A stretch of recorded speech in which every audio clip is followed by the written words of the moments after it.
And even on there, you watch it like on there, and they talk about like how Alex Ferguson never did any coaching, so he never got any hands-on coaching. And he literally just brought in the best players. When he brought Steve McLaren in, when Brian Kidd left to be assistant manager, he brought Steve McLaren in because Steve McLaren done really well at Derby and like as a coach at Derby.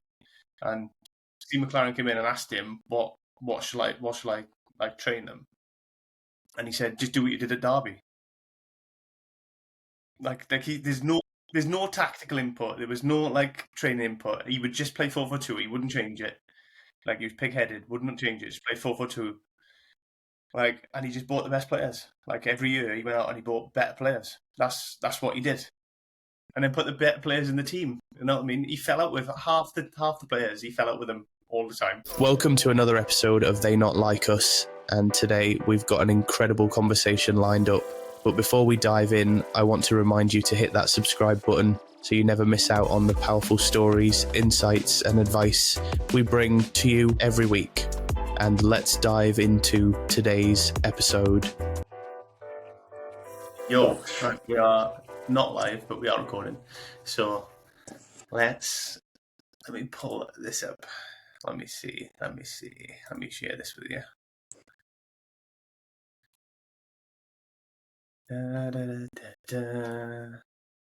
Window. Let's take a look at this, friend.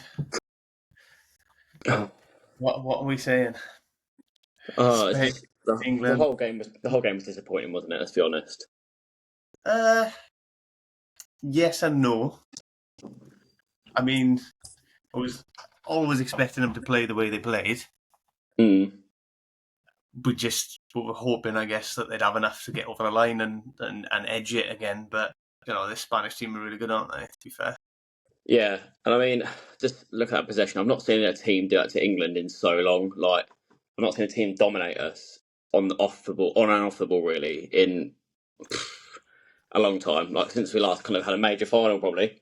I can't remember what the stats were like in the Italy game, but I can't imagine they're quite like that. No.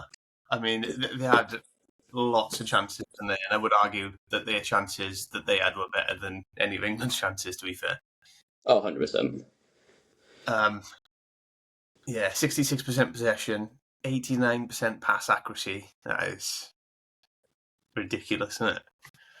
Yeah, I mean, we just went at it, were we? Like, we knew what they were going to do as well. Like, it was so well documented what Spain were about in terms of their high press, multiple press, like pressing like a pack of dogs on each player. But like, they just didn't set up for it. They thought they did. They changed the formation. They changed the setup. It was like a 4-4-2 out of possession, a 4-2-3-1 in possession, and it just didn't work. No. And it took until, what was it, the 63rd minute or something like that for him to change it. Well, this is the problem with Southgate, and this is what he gets criticised for. Tactically, he's not very good, is he? He's obviously very good at the culture piece and getting everybody, to stick together and to fight for each other. He's really good with people speaking, all that kind of stuff. But tactically, he gets found wanting, doesn't he? Like, if you've got 34% possession, you're not getting the ball, then your hope is to counter-attacking it. And how are you going to counter-attack with Kane up top? Yeah, he was just even more immobile than I expected him to be, really. I think he only come off it in the end. He only come off, didn't he? Because Jude was like obviously having a go at Southgate in like the kind of 55th, 60th minute. And then he was like, I should probably do something, really. Because otherwise we're going to lose this game. And he did. And he obviously took Kane off. But ultimately, that chance right at the very end, that fell to Watkins and then Stones and whoever else had it over the bar, I think it was Rice. Kane scores that, which is kind of the bittersweet karma of substitutions, isn't it? Yeah, but based on this tournament, would he be in the position to score that? Yeah, that's the difference, isn't it? Yeah, he would have been in and around the box from the corner, wouldn't he? Because it's hard to stand outside the box from the corner, which he's been doing for the rest of the play. But I think he would have been there. His movement in the box has been poor as well, so probably. If it landed on his head like the kind of 50-pence piece on any of those like attempts, he puts it in the net. Obviously, he just put it straight at the keeper. You've got so much area to aim for, and he put it straight at the keeper. And then obviously Stones had it off the line, or whatever it was, and then Rice just over the bar. And you're looking at it, you're like, Christ, like we needed someone who's like a competent finisher in that sort of scenario. And Kane would have been your man. And obviously Watkins had a chance when he took on the turn and let himself down a little bit as well. And you think like Kane probably wouldn't have been there, but had he been there, that would have been his chance. But you can kind of look at any chance like that, can't you? Like, I don't see anyone else finishing the ball the way Cole Palmer did. So, that change had to be made as well. But, on the flip side, I'm not sure I completely agree with all the substitutions he made.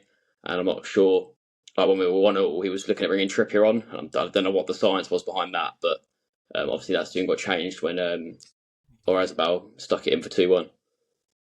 Yeah, I honestly don't understand the logic. Like, you're going into this game, at the start of the game, right, you're not going to get any possession, don't you? Well, I say any, but you're going to get less. They're dominant side. They've dominated everybody so far with the ball. If you know you're going to be counter-attacking, why aren't you playing Watkins? Why aren't you playing somebody who can make them passes that Cole Palmer can make? You know what I mean? Or why aren't you putting some, there's other options as well, and there's pace. Put Gordon on the left to hit him with more pace or whatever. But keeping it the same just wasn't the choice. I don't think he would have got criticised for being brave and losing. No, I think that's the problem, isn't it? He went too brave too late, and when we scored, I genuinely thought, like, kind of to myself, I was like, we're actually going to go on and win this, because we took the ball, we took the ascendancy of the game, we were pushing them, and then there was a point, I think it's probably about the 70th minute, what time were we scoring? 73.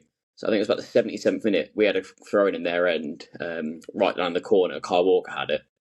And you think, oh God, we've got 11 men over here, like everyone but Pickford's there, ready to go.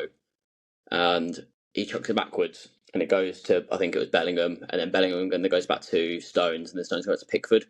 Pickford then lumps it long for Ollie Watkins. It bounces past and goes up for a goal kick, and I think that's the last time we actually attacked the box. Effectively attacked the box. It wasn't just a 90th minute, everyone fucking get in the box sort of thing. So, that was the exact moment I think it died for England. Yeah, I think it was just poor. Like I say, he did for some reason try and protect the draw. I think he would have been happy with penalties, to be fair, but you can't against a team like this. Yeah, I think it's weird that England are now taking a play for penalties after all the history of being shit. Yeah, they've worked on them so much now, they want them all the time. Yeah, I've always back us now, which is nice. Yeah, but it's strange, isn't it? It's like, obviously step down now, so who's going to be next? Yeah, I think that's the $1 million question in English football for now, isn't it? Is who's going to be next? I imagine Lee Carter will take it for the Nations League games. Obviously, they're in September, so they're less than a month away now, or a month, just about there or thereabouts. And he's a good manager, and he plays a style of football that is like relentless, kind of very Jurgen Klopp in the way that he kind of just attack, get forward, kind of. You don't kind of play through the gaps and the transitions and kind of that sort of stuff. And you don't work through the 30, you just get the ball up, and it's quite chaotic, which is great at under 21's level and under 19s and 18s where he's been before and he's been really successful. I just don't know if it translates to men's football in the same sense as you've got players who won't let you do that in the same way you do it in under 21s because the physicality is not quite there. Maybe, but we'll see. So it's like the Spanish manager, he's come through all the system, and he like that, and ultimately he plays a fast-paced game a lot of the time. They play possession, but they're also capable of playing that fast-paced game, aren't they, Spain? Yeah, I think that's what they want, isn't it? But whether they'll do it is remains to be seen. Yeah. You know what I mean? Like these are the players we thought were gonna swipe any team aside. Like going into the tournament, I thought there is no way we don't win this. Like we're just gonna batter every team we come across. Look at the players we've got.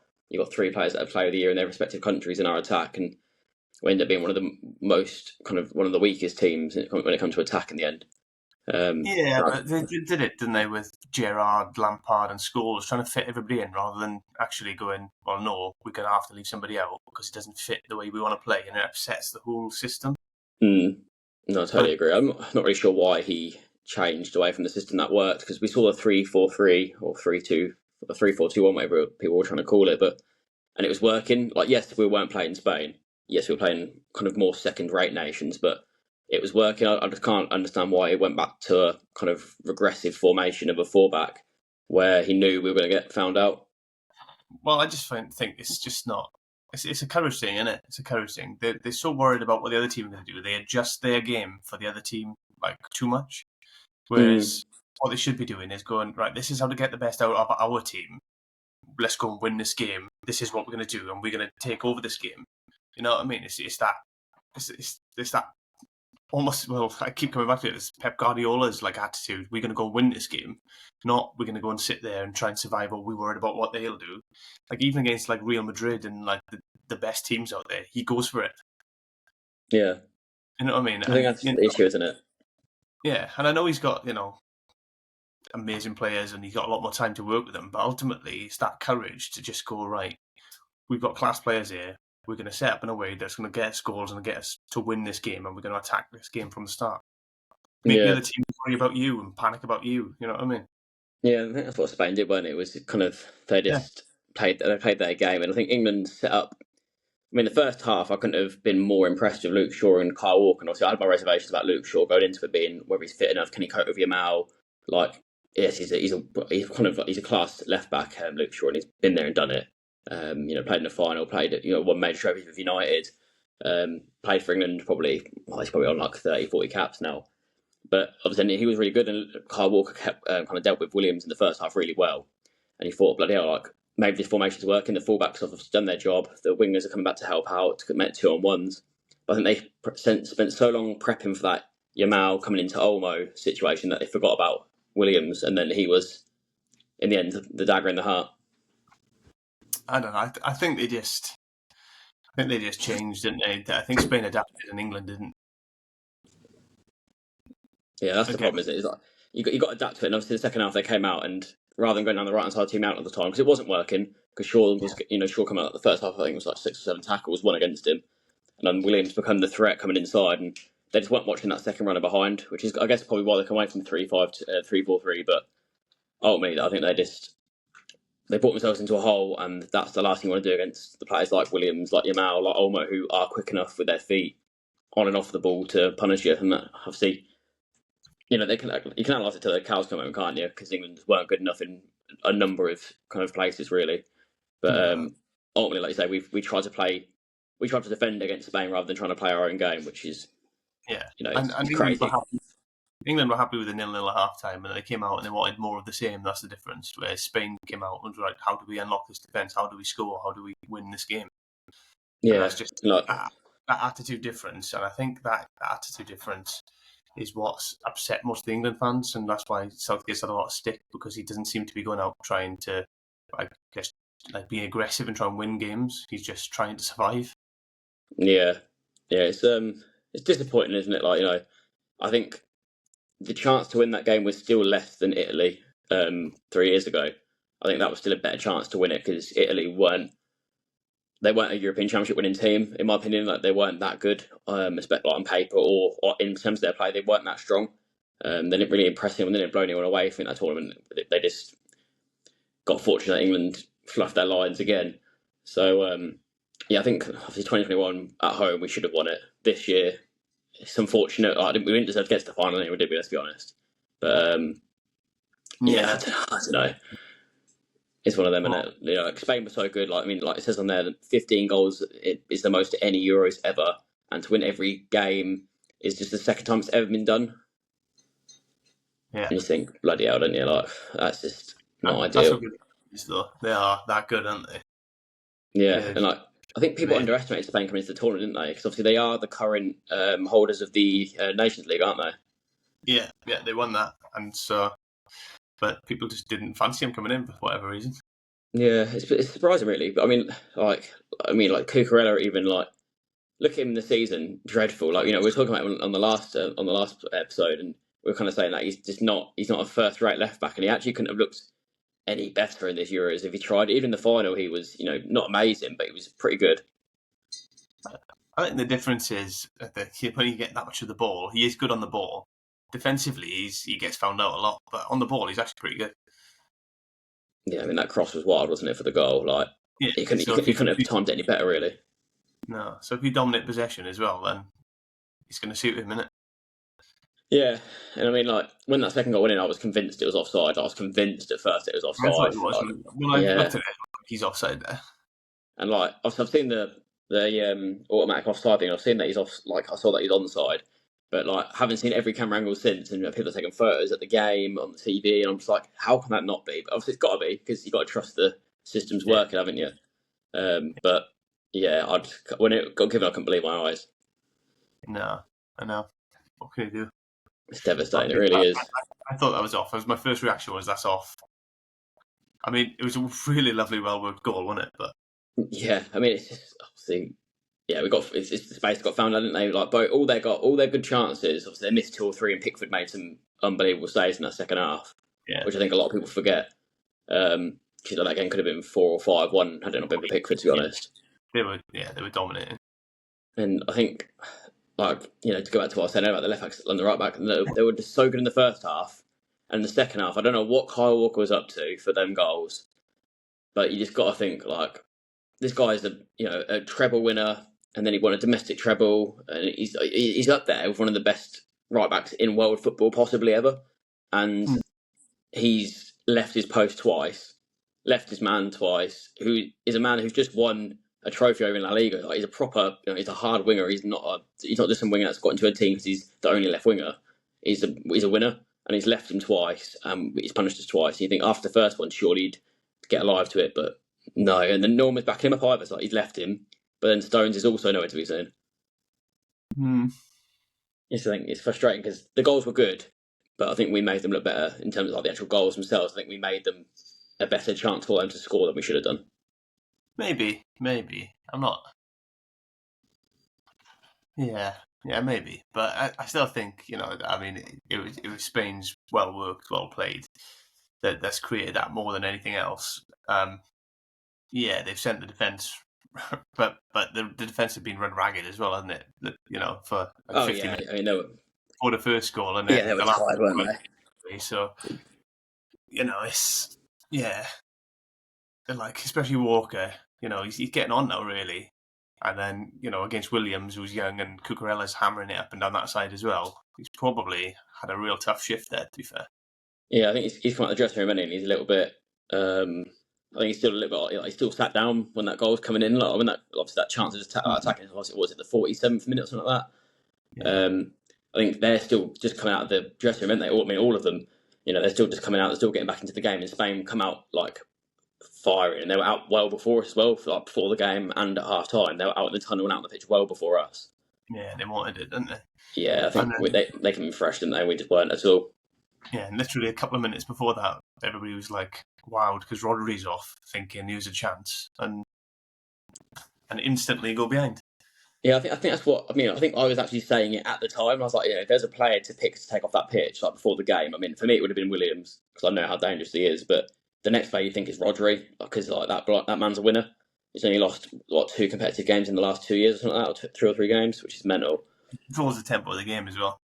Yeah, and like I think the team will probably like, shit, like this is it. This is us. We've done the first half. We've done what we wanted to do. We've done what we set out to, which is 0-0. And if we can nick a goal, great. If we don't, we don't. And then Rodri come off, and they were like, they almost couldn't have handpicked a better scenario, and they were too busy getting caught up in that. And I think everyone in the stadium was, and everyone on Twitter and Facebook, and like in the room I was in, like everyone was going, "Oh my god, Rodri's off! This is it! And everyone was like, almost like, "Oh, we're favourites. We've done what we need to do. Rodri's gone. We're taking Spain's teeth away of their attack, and that's it." And then literally, like, whilst we're saying, "Oh, this is our year. This is it," Williams is stuck at the back of the net, and you're just like, never mind then. And I think the longer it went on, the more it would have suited England.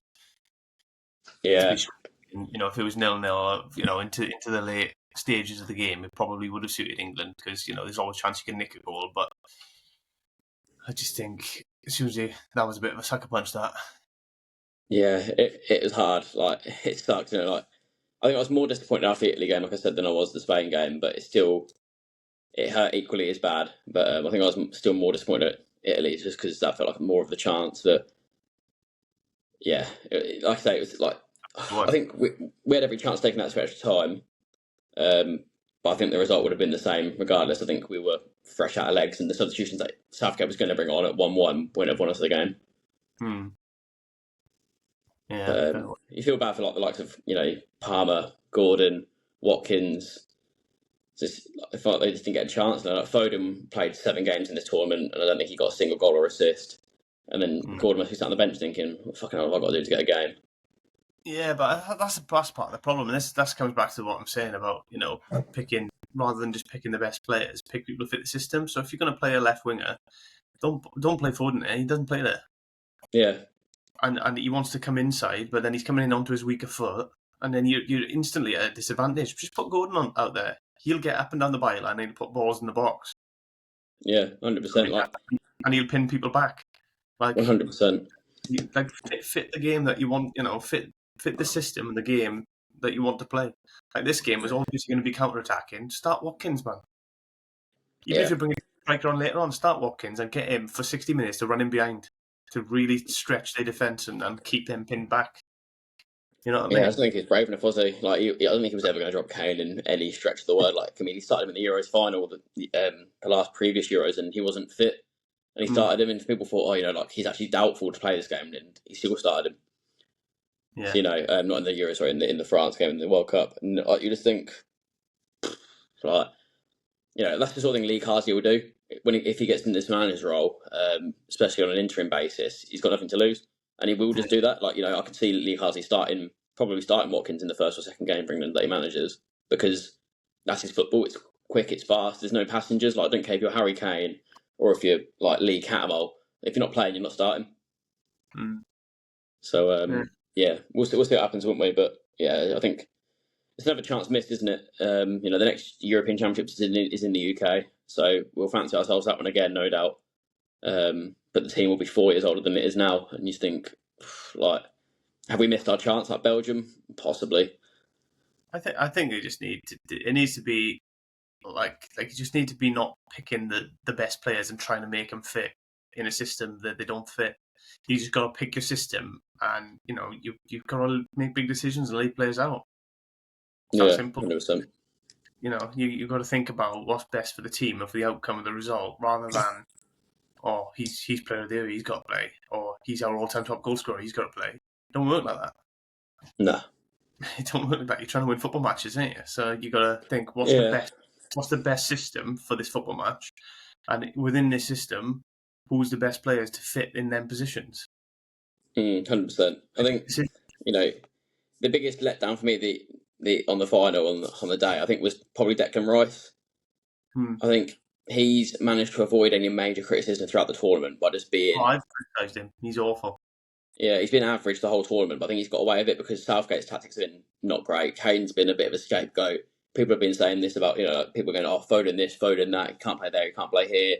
Trippier, Shaw, there's so many other talking points that I think Declan Rice almost went under the radar, because obviously everyone that played alongside him, like Trent, awful in the first game, and then they had Gallagher, dreadful, and obviously then Kobbie Mainoo came in and he was almost a breath of fresh air, and he didn't really get a look in the final either. Obviously come off after kind of an hour or so, which I think is harsh personally as well, because he'd been kind of a bit of a bright light for England to that point in the tournament. But I think Rice, just every time he got the ball in the semi, probably in the quarter as well, definitely in the final, he just seemed to give it away or just be left napping or something. And it's and he's low energy, slow. When you compare him to Mainoo, I would have had him in the team over him every day of the week. Yeah. He was high energy. He was everywhere. He was getting on the ball. You know what I mean? He was trying to make things happen and get England up the pitch. But Rice was just happy. He sat there doing very little, to be honest. Yeah, he's been regressive, hasn't he? He's not been that same kind of 6 role that he was at West Ham for Arsenal. He's been more of an 8 or a 10, kind of carrying it at points, more of an 8 really, because carrying it forward, passing it around, zipping it about, but he still wasn't the same. I watched the I think it was the World Cup and the Euros back, some of the games, they were doing Southgate's best games, and when Rice has played in those ones, he's up and down the pitch, he's making tackles, he's throwing himself in, he's not giving the ball away, he's progressing the ball, he's not turning around and from against the ball looking for Stones, looking for Shaw, looking for Maguire, for Watkins or not Watkins, sorry, Walker, and you think, what happened to him? Is it Southgate's tactics? Is it Rice not being up to the big occasion? Has he regressed under Arteta to become a more boring footballer? Has he forgotten to play a 6? What's going on with him? Really, it's confusing, isn't it? I don't know. I don't. You can't play 8 if you're going to play anybody 8. You got to play Bellingham, because he's not a 10. Yeah, he's class, but he's not a 10. He's an 8. He only plays 10 at Real Madrid because of the players that are behind him. Yeah, and they're only option in that attack is probably Joselu at this point, isn't it? Yeah. So you know what I mean? They got Modric and Cruz and Valverde in behind him. So they push him up there. But he's like, because I watched him play 10 against City, and he was bang average. And he's been bang average 10 all this tournament. He's a quality player, but I think he needs to play 8, and he'll be more involved in the play. He'll use his athleticism and physicality more in that position as well. You know, yeah, and he can still join the attack and get involved in the attack, and he can also but then you got that possibility then of having Foden at the front of him, and you know, like I don't know why you don't have like an offset midfield. You can have a holding midfielder, an 8, and then somebody further up in that 10 position like Foden. That would be perfect, really. Yeah, I mean, I just don't know, like, obviously, like, everyone gives their best England teams and whatnot, and I don't know what it looks like under the next manager, because it depends on who they go for, doesn't it? It depends on what system they want to play, how they want to play, and everything else as well. Yeah, I think, obviously, I like the idea of Lee Carsley, I do, because I like what he's about in terms of his football. I just don't know if the FA want too much control over going someone from within. Like, you know, the dream scenario would probably be to get like a Jurgen Klopp, obviously, like, and I don't think the FA will ever employ a German manager for the English national team. I just can't see him doing it. Can't see him paying the money that they'd want, and I can't see them bowing down to him wanting to play his sort of football. I don't think that relationship would work. I think you need that. You need a Jurgen Klopp type person, because what you don't need is somebody come in and fracture the group again. So what you need somebody to do is to build on what Gareth Southgate has done, because let's not forget he has done a cracking job. To be fair, he's just not the man to get you over the line, I don't think. But he's done an amazing job to this point, and you just need somebody to build on it rather than break it down. You know what I mean? Yeah, I mean he's turned England ultimately into a team that, you know, I use the word loosely, but they have succeeded, they have achieved. Like, this isn't the same England team of years gone by where it's like, oh, we might make a round 16, we might make a quarter final if we're really lucky. Like, we might just squeak it. Like we've not been pretty in this tournament. We've got to a major final again, and like we said before, he never looked like any doubt, did he? He's so calm. I think people forget how hard it is to win major silverware as well. You know what I mean? Like, even in in domestic football, it's really difficult to win silverware, especially when you're talking about knockout football. Like, you look at the Champions League, how difficult it is for people to win the Champions League back to back. You know what I mean? It ain't easy. Yeah, and I can't think of many teams other than obviously like City recently, Madrid. That's probably about it, to be honest. City, Madrid, maybe Liverpool have done back-to-back Champions League finals. Yeah, and what you got to remember as well with that is that's just 1 year cycles. This is every 2 to 4 years. If you can include the World Cup, you know, the following year after this one, it's difficult to build on it because there's a big gap in between. There's nothing until the following year. Yeah, exactly. I think we've got a good chance to go into this World Cup, kind of the next one in 2026, in some good spirits. Also, we've got the Nations League starting soon. Obviously, qualifiers and whatnot after that. But the Nations League, obviously, we've been relegated into the second division down, aren't we? We're in the B group, so I think we've got like Scotland or one of the other home nations, and we've got a couple of other mid-level teams. You think, I think there's Greece in there and some other kind of 30 to 40 ranked teams. You think that's a chance to build. Whichever gaffer comes in now has, I think it's Ireland first, then Greece, then someone else. You think that's a chance to get the ball rolling again. Now build on, like you said, to build on what Southgate left. Yeah, that's what they need to do. Right, I'm going to park the bus on the football there. Go for it. I think we'll park the bus. I think there's been enough pain. Let's just put it behind us now. Move on. Yeah. And I will switch over to this here, out of the blue. Man like Donald Trump. What do you think about that shooting? It's a bit mad, isn't it? Yeah, I mean, there's so much conspiracy online, isn't there? Like, everyone wants to have their own opinion on it. Everyone wants to say, oh, this happened, that happened. We call the police about this, we call the police about that. Everyone knew about the shooter. It's wild, isn't it? I don't foresee in any way, shape, or form how it could possibly be a conspiracy, how it could be rigged, set up, because it's just surely not possible. No, it's not. No, I mean, he's been hitting the ear. That's pretty darn close to getting your head blown off. You know, if this was a setup, I don't think they'd go that far. You know what I mean? Yeah, sure. I don't think you could pull up at his head that could actually kill him, and then kill the crowd, etc. You know what I mean? People this image, right? Love him or hate him, that's an iconic image now. Oh, 100%. That'll be in textbooks in schools for years, won't it? Yeah, that there, I think, is winning the election. I think he'll win the election on the back of it. Not just this alone, but like the popularity that'll come from this, and like his defiance after being shot at. That's like represents everything kind of America likes to stand for and wants to stand for. He's done a solid there with that PR stunt, standing up and just giving it afterwards. Yeah, I don't think how it even comes to that. The last thing I'd be doing after getting shot would be standing up, like celebrating it. Like, I'd be standing on the floor like, "Don't shoot me again, please." I'd be like, "No, I'm okay, thanks." This dude's in his 70s, man. Like, he don't care. He don't give a shit. Yeah, like if you shot my granddad in the air, I guarantee, actually probably would, to be fair. But like most 70-year-olds aren't getting back up from that, are they? Let's be honest.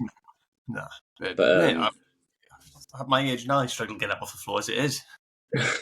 Literally, just struggle.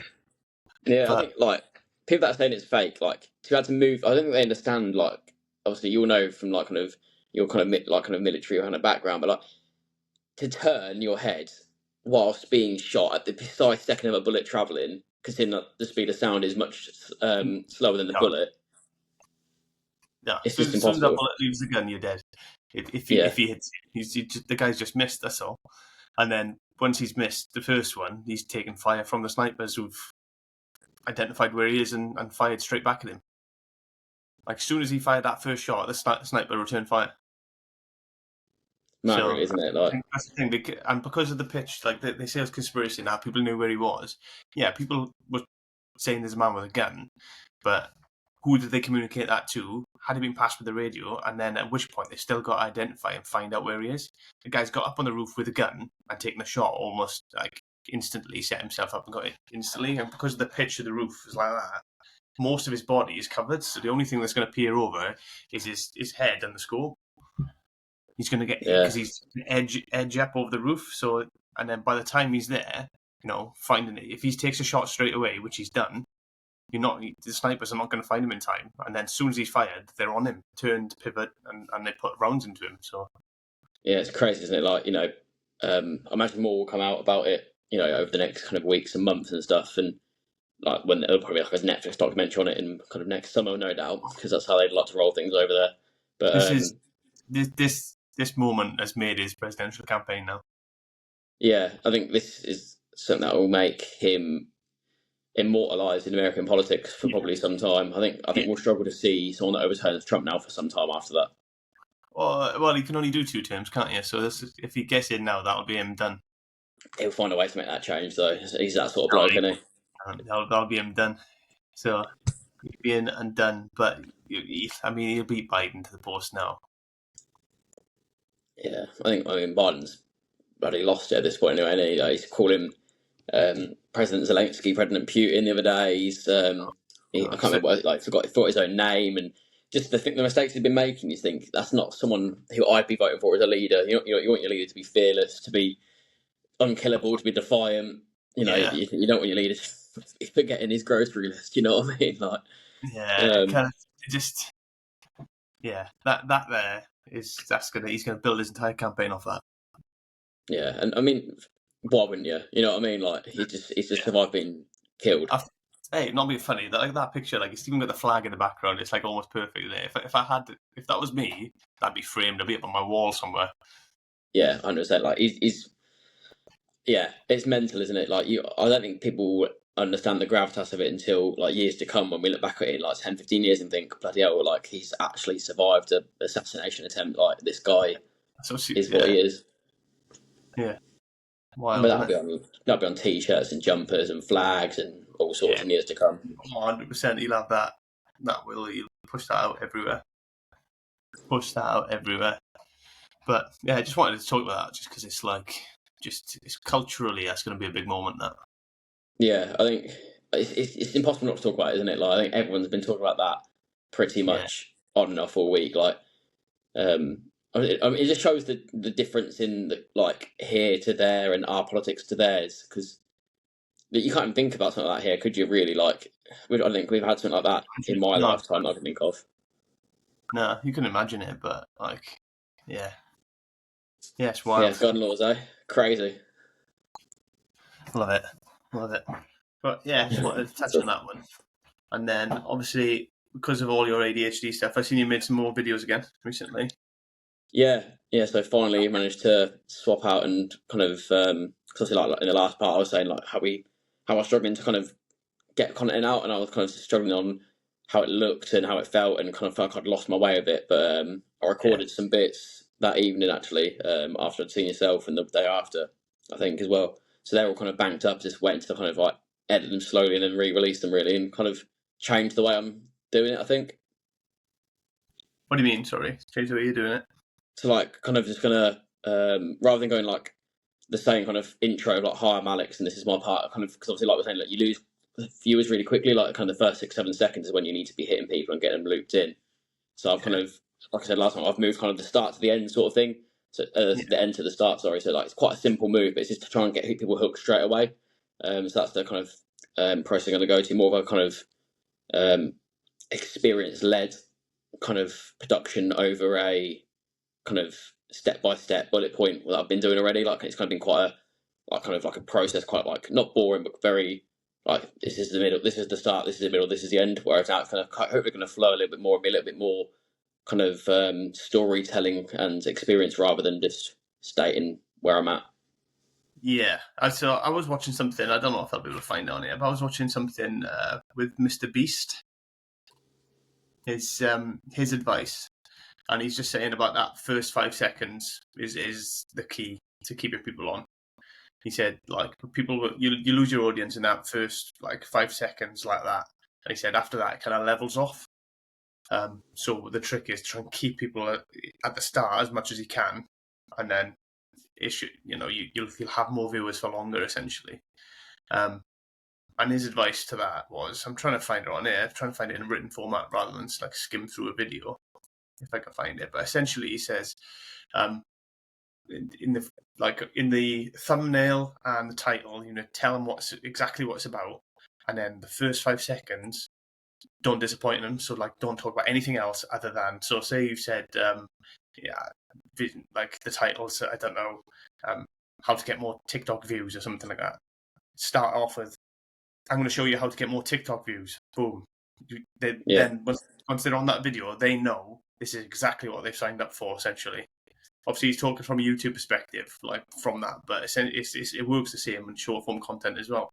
So it's a case of, like, this is what they expect. Tell them you're getting what you expect.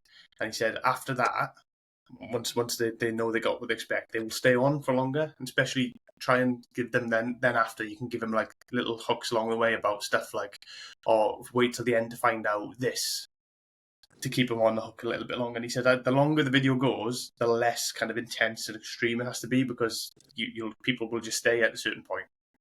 Yeah. So I think that's the way you need to look at it. But like I say, if you start doing your introduction every time, it's probably going to lose a lot of the audience straight off the bat. Yeah, 100%. I think like that's something that I probably should have looked at doing later down when I've got like a kind of a consistent, committed kind of viewer base. That's when they're going to start getting interested. And like I said, I wish I did kind of some stuff before, like some memes before, some kind of general content before, like kind of the pre-med stuff, just to kind of get people interested and have that natural kind of hook off of just that change. Obviously, I didn't.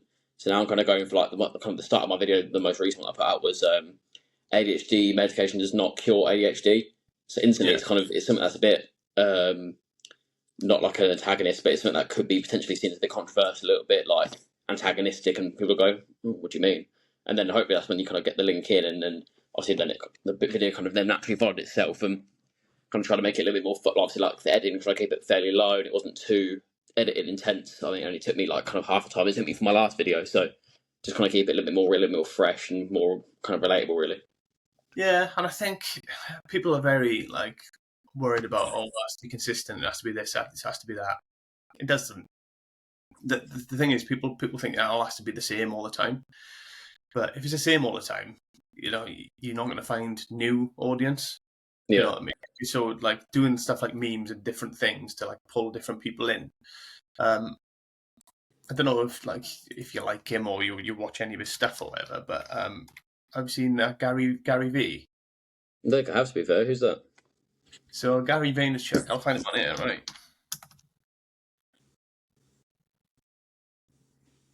he does loads of different types of content, like because he tries stuff. Yeah. I'll put it up on here. Share my screen now. I've got it. Is he a YouTuber or is he a short form content creator? So he's on every single platform, but what he does is he has a business called VaynerMedia, which is huge, which teaches people and does it for people. All right. Essentially, he does it for like a lot of like bigger brands and stuff. But like, you look at all his videos, right? They're all very different. He's always him. That's the thing, but they're all very different. He tries memes. He's got like stuff like quotes on carousels. You know what I mean? He like quotes on videos on just single images and stuff, and he just tries everything. And he says it all the time. He tries loads of stuff. You know, a lot of it won't work, but when they find what works, then they can hammer it. But he's doing this cross platforms, so TikTok, YouTube, Twitter, Facebook, Instagram, LinkedIn. He's everywhere on everything. But like, you know, you can see some of these, like you get some big views on some of them, but then some of them are relatively low compared to the rest. But that's because he just tries stuff. Yeah, I like that. Like, is it like he clearly doesn't have like a niche other than it's him. That's his USP, I guess, and it is like he just does him. And he talks business, but like the thing is, and this is what like a few people say, is you are the niche. Because there's only one you, so like, don't worry about it has to be a niche. You are the niche. You're individual. You're you. Make it about you. Make it like your interests, who you are. So like you're reaching out to people who are like you essentially, or have share interest in you. And it goes back to like Joe Rogan as well. Look at his podcast. He talks about everything. Nothing's off on that. You know what I mean? Yeah, I think obviously I think Joe Rogan obviously comes from a background where people got that interest in him because of who he is and what he is. Whereas this guy, he looks, I mean, that one there, the pinned one, 31.7 million views. That is, for someone that's like, obviously then getting 1,000 on his most recent one, it's crazy, isn't it? Yeah. That's mad numbers.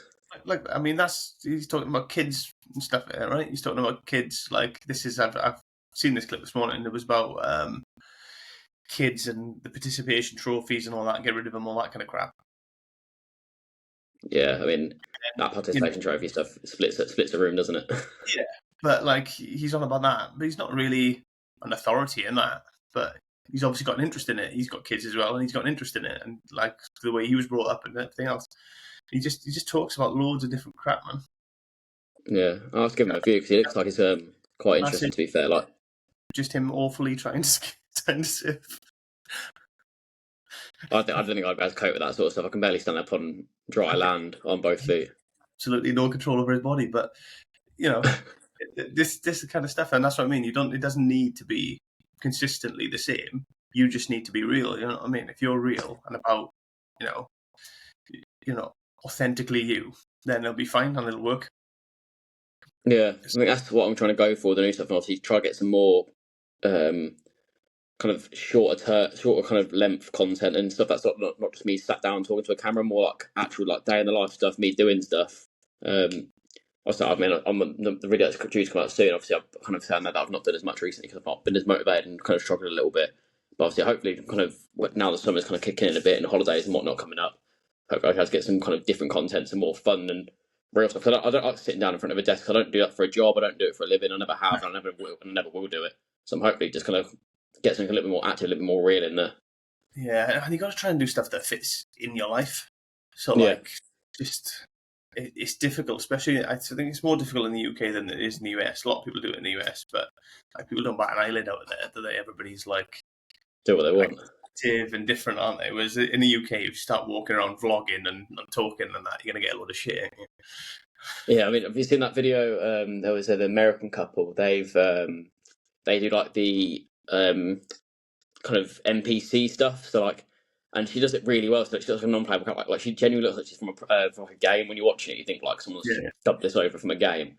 And she's at Silverstone, and all the people in the crowd are looking at her like, "Who the fuck's this guy?" Like she's like pretending to be like a non-playable character. So she stood there like giving it the arms and like, doing the little bounce and stuff. And then the guy with the camera bumps into her, and she like goes, "Hey!" And then she flips around, and she carries on doing what she's doing, but like facing away from the track, just facing towards people.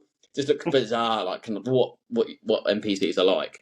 And the British public actually sat around just looking at her like, what are you doing? And everyone's giving like evil looks and just like the dirties as well. Like, and she's just cracking on. She doesn't break character once. She's just solid. Like, I'm here. I'm doing what I need to do. You guys are in my content. You're making it for me, sort of thing. Like, I mean, like that's the level of kind of self protection I'll never have. But yeah, she was like both of them. I mean, they're so good. It's really clever. I think you imagine you'd have some sort of flow to yourself naturally anyway, and like, acting ability, but it's mental. Yeah, I just think doing that and like talking and stuff in London, like as you're walking about in the UK, people just think you're off your head. Yeah. You'll get a load of stick for it, won't you? Yeah, calling the police going, oh, this mental guy on the street. People down Battle Island in America, everybody seems to be doing it.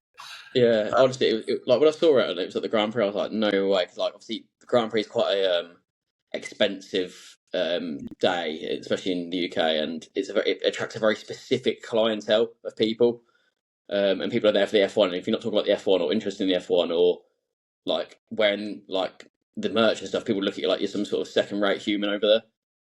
Unless you're like a diehard F1 fan that knows everything about the sport, then they're not interested. But yeah, these people like just doing their thing, like just being there, like just existing. It was bizarre to see, but very refreshing for that sort of scene. Yeah, and it's getting to that point and having that courage to go out and do it and just film you being you. You know what I mean? Just like and that's one of the things that Gary B used to do a lot. He doesn't do it as much anymore, but he used to just be like out and about. Like when he's going places doing stuff, he just used to just get on there and just say what you had to say. You know what I mean? Yeah. And just move on. I think if you can do that, you can make it part of your normal day-to-day life and not have to like. I think the problem with content creation is if you have to go out of your way massively to do it, and then it all becomes a little fake and a bit. You know what I mean? A bit not real because you're setting it up, you're planning it, and it's just like, I mean, you probably need to plan a little bit within reason if you want to cover certain topics, but you just got to be careful. You just got to be careful not go too far one way for it to become fake, really. Yeah, I think that's the thing. Like, especially for ADHD, like the people that are going to watch my videos are people that have either got neurodiversity or in relationship with someone with neurodiversity, or friends or family or whatever. People that are actually interested in it for a reason. So I need to make it like that hook point, that kind of. Because if I've like someone with ADHD, there's no one going to sit down and listen to someone talk about their life for 4 minutes. So I want like a couple of minutes of information. I want it fun. I want it moving. I want it energetic. I want something to catch my eye and be like, oh, that's shiny. And that's kind of the route I'm going to try and go down now. Just kind of keep it a little bit more that like what I would like to watch, really. Yeah, and like I've just pulled up the thing here, so I'll show it to you now. But ADHD. Let's get this on.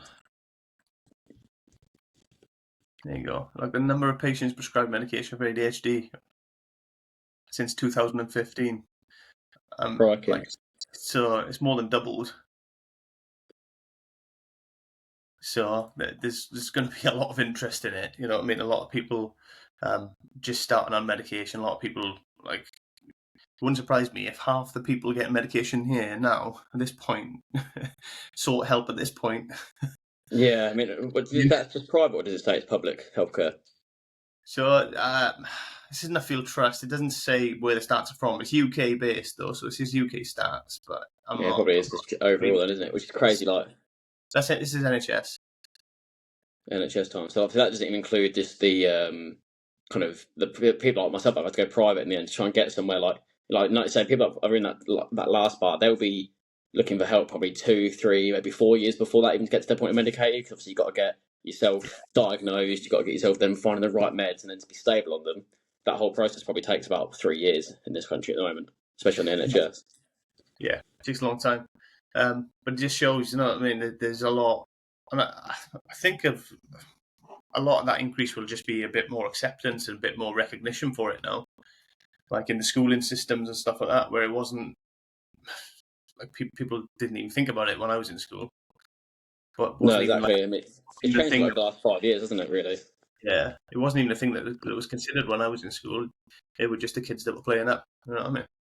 Yeah, that's pretty much all it was. Like, obviously, like I went to school probably a few years after you, and then like people like school now. I mean, like I'm 10 years older than the last school age leavers now, and it's probably a lot more accepted for them than it was for me, and obviously even more so than it was for you. Like, you know, like you say, it was just for the naughty kids before, and now it's like kids that are generally struggling, and like getting the right support in place. I mean, like the education system will only thrive off it, and the future employers and stuff like that will only thrive off it, as well as the people themselves. Yeah. So I mean, yeah, it's more widespread. Like the knowledge about it is still not great, and I'm not sure there's enough support for the people who are actually going through it either. Because I'm not sure they actually provide you with any support, really, do they? The NHS? Not really. I think when I first went through the NHS for it, I think like it was kind of like, oh, you're gonna have to wait, and then you get a form in the post, and you get like it's like a 6-7 page form, and it's on some like horrible grainy paper, and it's questions that you got to try and handwrite as well, and like that would be enough to even turn some of the people off and go, you know what, I'll forget, right. I don't want to do it, or I'll forget, and then you'll never do it, and then you just get like it just puts you back again, and then if you don't reply in 3 months, they just take you off the waiting list, and then you're like, you go back into it, and you're like, oh shit, now I'm back to the start, and people just go, oh, I made it this far, I'm 27 years old, why bother? Yeah, and that becomes the danger in it, especially when you become an adult, to try and go and get help and support then after is even more difficult, I think. Yeah, 100%. I think it will hopefully get better and more supportive over the years, especially now it's becoming there's less of a stigma involved, there's less of a, ADHD, autism, neurodiversity, there's less of that now. It's more just like people accept that's a thing, and kind of, I mean, for some people they use it as like a superpower, and some people like use it to kind of be who they are, and you know, then the medication then helps them stabilise going forward. But obviously it will get better over the years. It's obviously just for those people that are suffering now, it's not ideal, is it? That's why it's important. I think people like you share your journeys and stuff, and share what you're going through, so people can have something to relate to, you know, something to tie into. And even the people who who don't have ADHD or have like friends or family members who have ADHD and stuff like that, so they can understand it better, so they can get a better idea of what their friends are going through, what their family members are going through, to like maybe try and relate to it a little bit, and you know, support them in a better way, in a way that will actually help that person. Yeah, I think that's the silent kind of part of ADHD people don't really see. It's the effect on the people around you as well. Like, you know, being on the meds, I can see it more, as much than a lot more than I used to be able to. But like, my partner has to go through it kind of the same way I've got to go through it. Like the whole process. Obviously, I'm taking the meds, and it affects me mentally, but it affects her because of how I am. Like, you know, the mood swings that come with it, the side effects, the lack of eating, sleeping. Ultimately, she's there for every single part. Like every time we go to bed, we're there together. Every time we eat, she's there with me. Whenever I'm on the meds, whenever I'm off the meds, having the crash, like at home, she's there. And I think people don't realise that it's so draining to be around. And then as the person with ADHD to then see that, obviously you're starting on the tablets and you're aware of so much more around you, and all you can see is the person that you're with who's supporting you is suffering because of the process you're going through as well. And it's such a turn off that you just don't want to like commit to that process. And I think that people don't realise how tough it is, especially for parents of children with ADHD. Like it can be really tough because, you know, they're not as in control of their emotions as someone who's 27, 28, who's just started the meds. A child that's started on them or not on them at all, or misses their meds or whatever, or can't get them, it can be severely detrimental. You know, it's a really debilitating mental disorder at the end of the day. Yeah, it is. Yeah, I'm going to pull up your TikTok on here, if that's all right. Yeah, go for it. Just so people can find it. So, I think, so I've got on the bottom of my screen, I've got your username anyway for TikTok underneath you on my screen. I don't know whether that'll show when this recording goes out and it comes through, but here's the page anyway, if people do want to find it. So it's ALEXS_ADHD.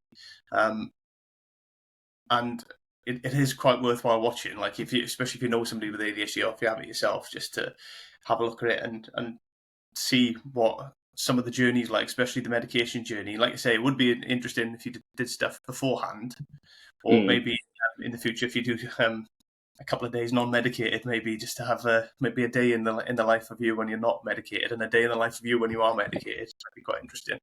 Yeah, it's an interesting experiment for sure for those around me at the time.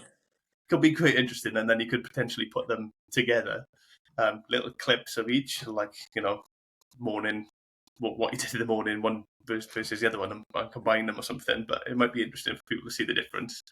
But there's definitely some worthwhile content in there for people to watch and to pick up on, and to learn a little bit about it. And what do you say? You've got a lot of videos waiting in the wings. Yeah, there's a couple, 2 or 3 that are kind of done. They're coming out, and a couple of kind of ideas that I've got as well that I'm going to be kind of pushing out over the next week or so. I mean, I've put one out this morning, the most recent one, the Donald Trump one, which is kind of weird timing after we talked about it today. But trying to go for some more like short form, kind of fun, engageable content, and obviously keep the kind of more use speech, kind of quotation marks, but more educational kind of learning stuff will still come out as well, but kind of try to target more like short-term, relatable, this is what life's actually like sort of stuff. Just kind of, not make light of it, but to add that kind of acceptance, kind of laugh that you kind of, don't cry. If you don't laugh, you'll cry sort of thing. So it's more just kind of... I think the short attention grabbing stuff is obviously quite helpful as well for people with ADHD. Yeah. Which will get their attention, get their interest, and then once they feel, in that place to watch stuff, maybe they'll follow your page and maybe they'll come and have a look, as and when they feel they're able to sit and do the longer stuff, they'll sit and do it and, get some value from it. Yeah. I think what people see of my stuff is there's, I don't kind of plan it too hard going in. I kind of just almost go into it and wing it and kind of, I mean, if you can see the amount of stuff that I kind of don't put out and kind of I've saved like bloopers or edits and stuff, and hopefully at some point I'll be confident enough to release that sort of stuff and be like, oh, this is what I'm doing when I'm like, when it's not perfect. I'm kind of I think there's one the other day when I recorded the second most recent video where I just looked at the camera about 45 seconds, didn't say anything, couldn't think of the words to come out, and like that almost like that social anxiety just hit me, and it was just me and a camera. Just release that. I want to see that. That's good. Yeah, no music. I might have to post it. Original audio. Yeah, it's a hard watch. I'm just like ticking out, like just like ticking, and I'm literally just like kind of like just like bopping around, just like my head's basically in my chair, just kind of looking out the window, scratching my head, like just making sounds. And I'm just like, I looked back and I was like, what is going on there? But that needs to be released. Yeah, we'll see. Just need to get the caption right, and then that's perfect. Yeah, we'll have to see. I'll show it at some point off of here, and we'll have to brainstorm some ideas because it's one of them. I'm going to put it out there. I want to get it right. Don't send it to me because I'll just post it. Yeah, I can't fucking trust you. Just like put my shit everywhere. Yeah, no. But like that's sort of stuff that I hope I want to try and put out over the time, just to keep it more real because it's tough and like people might laugh and whatever. But ultimately, that's what ADHD is. It is like it can be a superpower. It can be cracking, and it can like make you see the world a little bit differently, and people think, oh wow, you've got some really out the box ideas. Some like really famous athletes, celebrities. Like I think Ryan Reynolds has got it, and he's one of the most famous people kicking around on the acting scene at the moment, and kind of one of the most football owners in the world now. And he just does his thing, like him. I think Ryan Gosling's got it as well, and them guys are just like excelling, but at the same time, it can be debilitating to the point where I imagine there are days when they just don't move. But obviously, they're never ever going to put that out there, and that's the side that I want to almost put out there and be like, look, it can be one, like it can be class, but it can also be fucking terrible as well.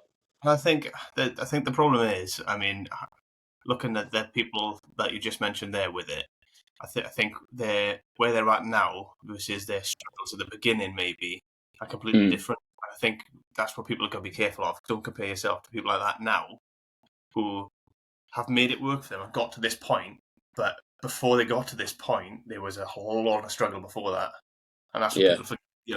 Like the beginning of their careers and the struggle that they had coming through was probably more relatable than where they're at now when they're multimillionaires and probably have plenty of support that they can just have on hand, paid for, etc. And they can make adjustments for themselves and their lives, as they see fit.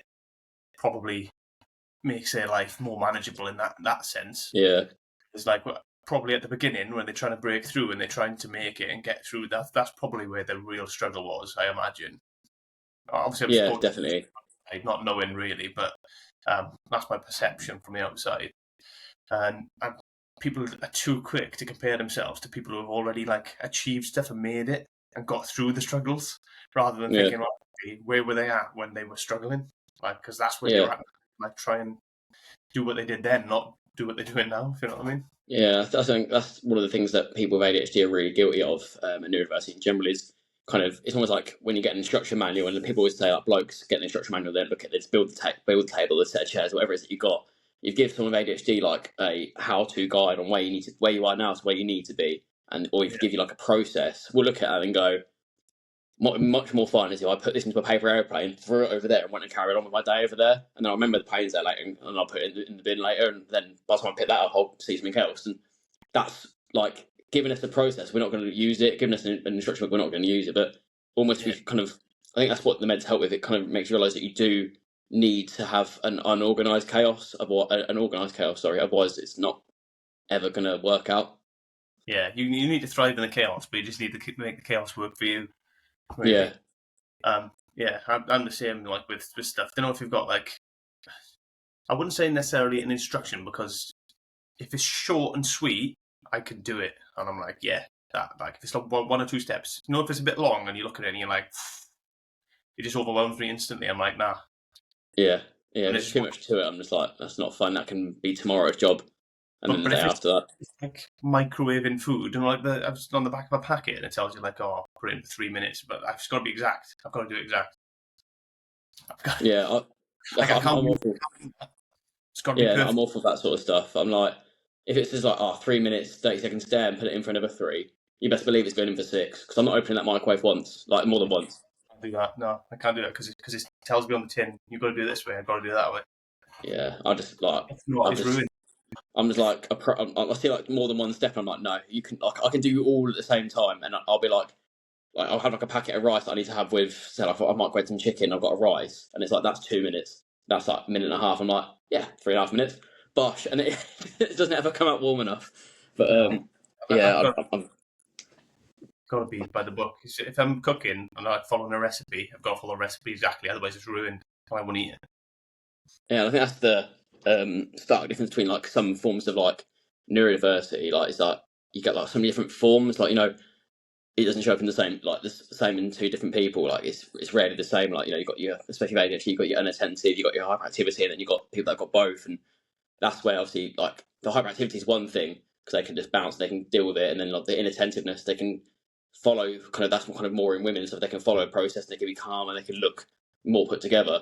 And then you got the mix of the people that got the mix, like myself, who've kind of got both, and that's where the chaos is. Because you 1 minute you'll be like you're basically a human contradiction. 1 minute you're like yourself, like I'll follow the rules to the rules, and like if I'm cleaning the house, the whole house has got to be clean, otherwise I'm not stopping.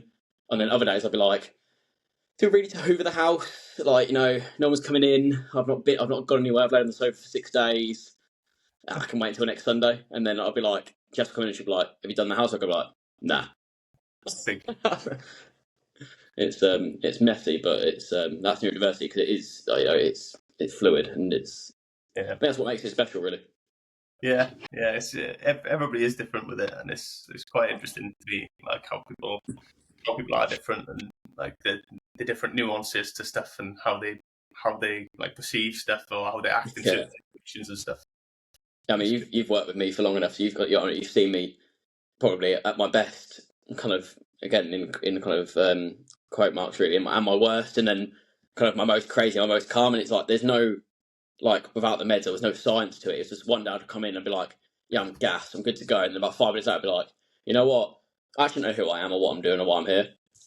It'd be like a flick of a switch really, and managing that is probably pretty tough, I can imagine. Yeah, it's good fun, isn't it?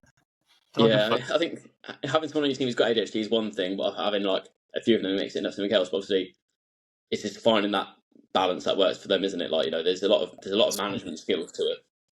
It's just trying to understand them really, and trying to give them an opportunity to like help you understand, really, isn't it? Just like the more you understand the individual, the more you can kind of make it work for them, which then makes it work for the team, if you know what I mean. Yeah.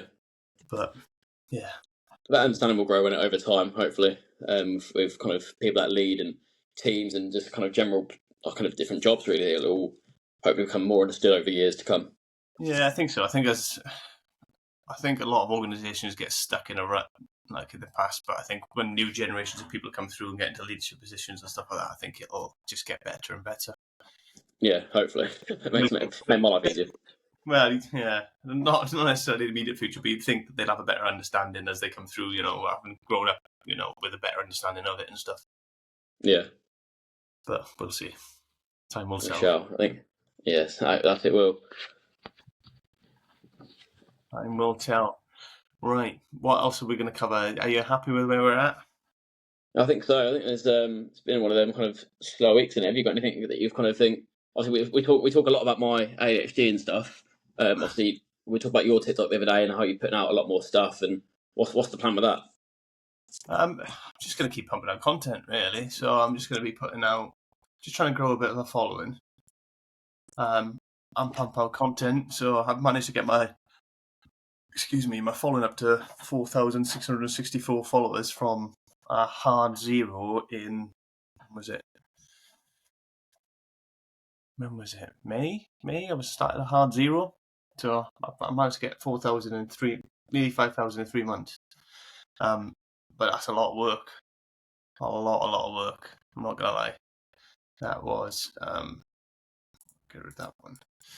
Yeah, that was. Let me try and share it. I mean, like growing from video, I don't think people realize how tough it is to grow. Obviously, in this sort of market where it's kind of so I'm up to 4,600 now. But this was a lot of work. And it's not necessarily the posts, and the posts don't get particularly a lot of views. I think my best one's got like nearly 2,000 views. That's about it, I think. But a lot of what I do is spending the time to engage with people and talk to people, message people, interact with people, and that's where the benefit comes from, really, and that's where the followers come from. It's a lot of graft. This one, sorry. Delete that one. You need to live like God is love.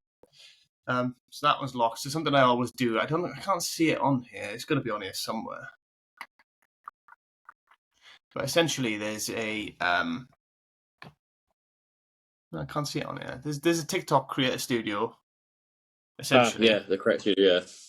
That you can go into, and when you go into that, I'll get my phone. There's let me find out what it's called. I cannot recall. Yeah, so go TikTok Creator Studio, and then there's a button on there called Account Check. I don't know if you can see it on there. By my finger. Account Check. Yeah. So if you go into that and you run that, that's why I just deleted that last post, because that last post I could just see from the outset I haven't got a single view. So it's obviously not an A-OK video. So it'll check all your videos, it'll go through them, and it'll tick to make sure that everything's okay. If it is, it'll go through everything, it'll check your username and everything else at the top as well, and it'll tell you if your account's in good standing or not. So you need to do that almost every day, because you need to make sure that TikTok's not flagging your account for anything. Because if you start flagging your account for stuff, because you might not even know that they're flagging certain posts, then that's going to affect your outreach, your shares, people who come to see your videos and stuff like that. So it's important to get rid of them ones ASAP. And it's just a learning process. If this gets flagged, it just means your content was crap, or it doesn't fit the platform at least. So then you get rid of it and you tweak and you try and make something different next time. Yeah, I think that's what people don't realize about TikTok, is that the algorithm. Obviously, people always talk about it, but like it is quite heavily controlled, like centrally by TikTok. Like obviously, like say with the kind of creator studio, it's obviously been quite helpful for people to understand now how to make kind of content, and something that you might put out might think, oh yeah, it's going to slap, and then it does nothing. And then other things you put out, you think, oh, that's going to be class, and it's crap. Like, I've got that one of me running around Asda on my one from back in COVID. I think it got like 60 odd K views, and all it was me running down the toilet paper aisle. Yeah, like people try to say there's a science to it. It's just like literally just putting out content that's relatable, got interactions, and and that studio thing does help a lot with it. Yeah, I think you need to put out content. You need to find out what works, and you need to. It's like I said previously, and actually that Mr. Beast documentary, he said something very similar. He said nobody's going to watch your stuff at the start. No one. You're going to get like very few views. So don't even worry about it. It's not important. Likes are not important. Views are not important at the start. What's important is you put content out. So you put content out, and then the next time you just make something better. Like make one thing better about it. If you're planning them, make a script. If it's a vlog or something, make the lighting better, make the audio a little bit better, learn a new editing trick. Just like one thing every time, and then like it's just about reps. Then 100%. Until you've done 100 videos, like minimum, and he's on about YouTube long form videos as well. So until you've done like 100 odd videos on that, he says crap. It's going to be crap. My wife is escaping. I need to message her so she doesn't take my gym bag, because I got to go to the gym.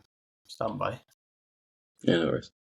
I think ultimately that's kind of that's all part of the process, isn't it? It's all about learning and putting out the content and just kind of finding like the actual flow. Because I think like the first few of my videos are quite robotic and quite static and quite like I obviously look nervous, and I think like you kind of naturally just kind of fall into the flow, and like it's like the same with this podcast we're doing. Like eventually we'll get better and we'll find a niche and we'll find everything we like to talk about every week, and that'll become that. You know, there's ideas we want to play around over time, isn't there? So yeah, I think a lot of mine, right? A lot of my stuff is just raw me. I've tried some different stuff and things as well. Just played around with it. Some of that is to try new editing things. Some of that is to try and find what works, what people like, etc.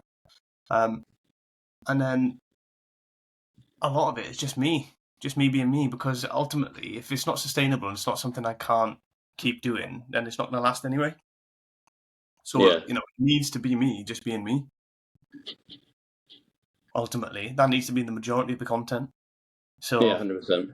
If I can't do that, then it ain't gonna last.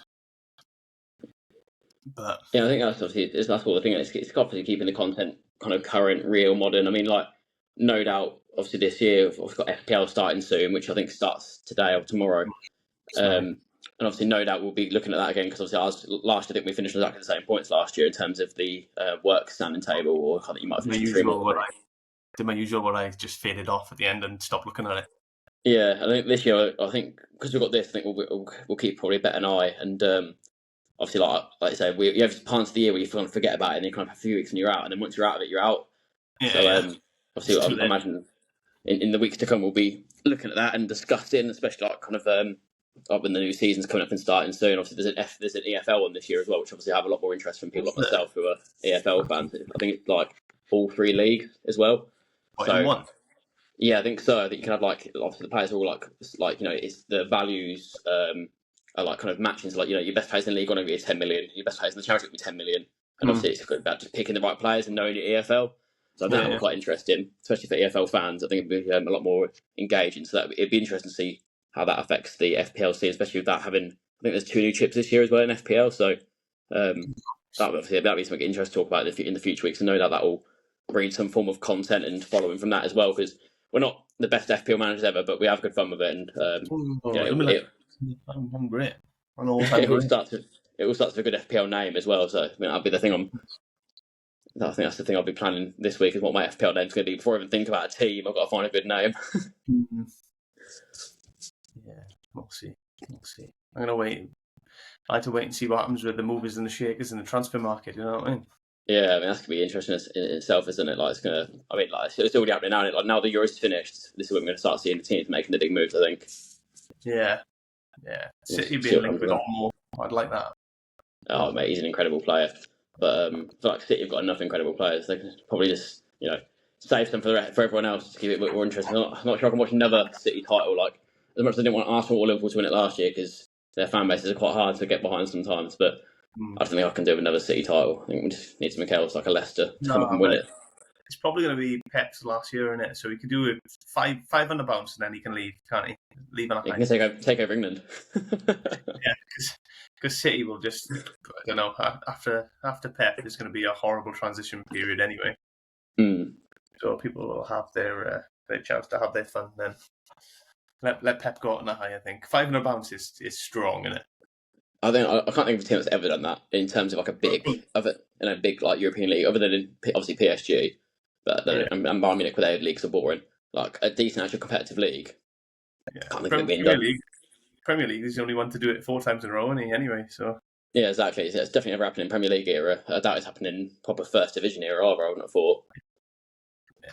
I mean, he's got to be the best manager of all time, isn't he? Let's be honest. I mean, that's up for debate, isn't it? I don't know. I don't think it is. I think his record speaks for itself. Like, no, I still think it's Ferguson personally. We've had this conversation many a times before, and I find it hard to let past Ferguson. I don't think it's Ferguson though. How can it be Ferguson? Just because he did it with so many different teams and teams that were like crap as well. Like, yeah, he won Champions League with Aberdeen, wherever it was. Yeah, back when all football was like amateur and that. That's different. Well, that's not his fault, is it? You can only coach what's in front of you. Yeah, but that's very, very different, isn't it? It's like if some random guy jumps in a ring and knocks out an amateur boxer, that's no biggie, is it? If you jump in the ring and knock out Anthony Joshua, it's a different ball game completely. Yeah, I feel like Ferguson did do that a little bit though. Like his first title at United, they weren't exactly a well-beaten team, and that it was still a decent era at that point. No, but they spent the most money and bought the best players, don't they? As well. Yeah, that's the criticism of City. Yeah, but that's the criticism of City. That's why people say he's not as good, because he's spent all the money. But nobody spent more than Man United in the first. Oh yeah, I mean, especially relative, obviously everyone's going Ferdinand only cost 15 million, but at the time that was 110. That was that was big money then, wasn't it? Yeah. So I mean, it's an argument that will stand the test of time. It took Alex Ferguson 7 years to win anything with United, and City's 8. And City's what? You got 6 Premier Leagues with City in 8 seasons as Pep. Yeah, it is crazy. Obviously, football's different, isn't it? I think he came in with so much more, and obviously Ferguson. Obviously, City were a better team when Pep came in than United were, no doubt. But I think Pep's immediate impact was certainly stronger than Ferguson's. It's certainly his. I think Ferguson led a very different type of era of football. But obviously, when Pep came in, City were better. They were almost not. They weren't Premier League. They weren't Premier League winners ready. Let's be honest. They weren't. They had one. I think they had won 1 or 2 before he came in. Had they? But the Premier League started in '92. He was already there then. So yeah, I mean, when Pep came in, I can't remember how close City were to titles and stuff and champion cups and stuff like that. But obviously Pep's come in and made an immediate impact. Where I think obviously he's not got. I don't think he's got the same longevity at one club as Ferguson had at United. I don't think I don't think he would be able to run it forever. Obviously City are getting pretty close to being toppled now. I think we're at the closest City have ever been to getting toppled. I think, aren't we? Really, with Arsenal and Liverpool and dare I say United and Chelsea, if they ever come back up. I think Pep probably knows that as well. There's no longevity in any football now, is there? You're not going to get another Ryan Giggs again, are you? He's played 20 years at the same club. Probably not, no. But let's just show you this for discussion. Look, right? Here's the stats against them, right? Each other. Yeah, I'm going to have to zoom in so I can see it. Pep's win ratio 73.7%. You know what I mean? Is that all-time Premier League? This is just Pep's Premier League, nothing else, just Premier League, and Fergie's Premier League. You know what I mean? That's quite.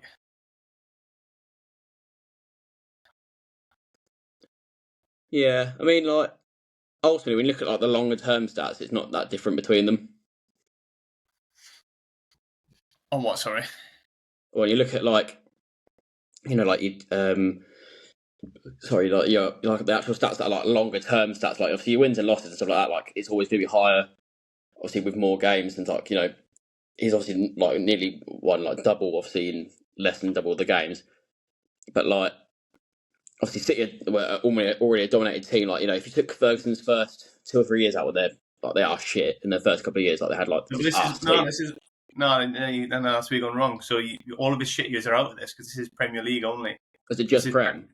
So it's from '92, and they won the first 92-93, when they won the first Premier League. So that was this is the winning era, only the winning era. And Pep's already won, percentage wise, he's already more on wins. He's got a higher win percentage. I'm sure if we worked all this out, points in that, because if you win percentages and more wins, it's a relativity. Then that's all going to be higher. So statistically, he's better for a start. And then you watch all the stuff with you watch that podcast. I can't remember what it's called. What's the football one that we like? Stick to Football. Yeah. And even on there, you watch it on there, and they talk about how Alex Ferguson never did any coaching, so he never got any hands-on coaching. And he literally just brought in the best players. When he brought Steve McLaren in, when Brian Kidd left to be assistant manager, he brought Steve McLaren in because Steve McLaren done really well at Derby and as a coach at Derby. Steve McLaren came in and asked him what shall I train them, and he said, just do what you did at Derby. There's no tactical input. There was no training input. He would just play 4-4-2. He wouldn't change it. He was pig-headed. Wouldn't change it. Just play 4-4-2. And he just bought the best players. Every year he went out and he bought better players. That's what he did.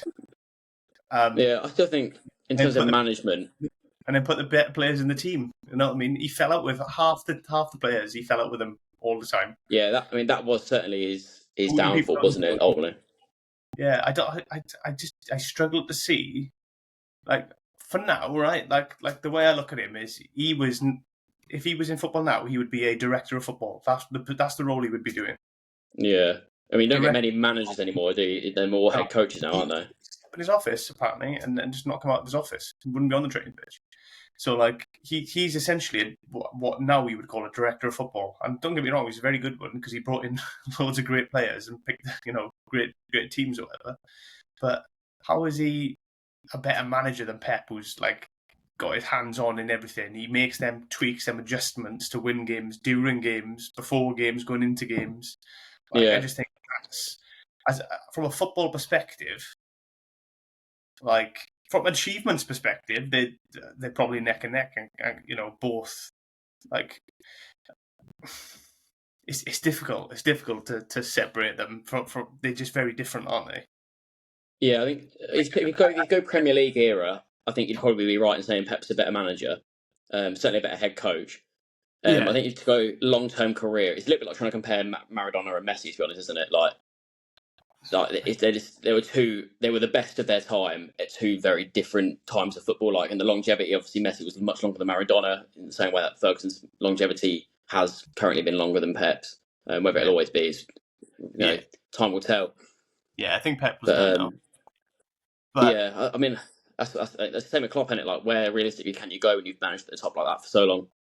Yeah, I think the thing is, right, he's achieved a lot on the Alex Ferguson, and he created the environment. He made United what they were when they were dominant.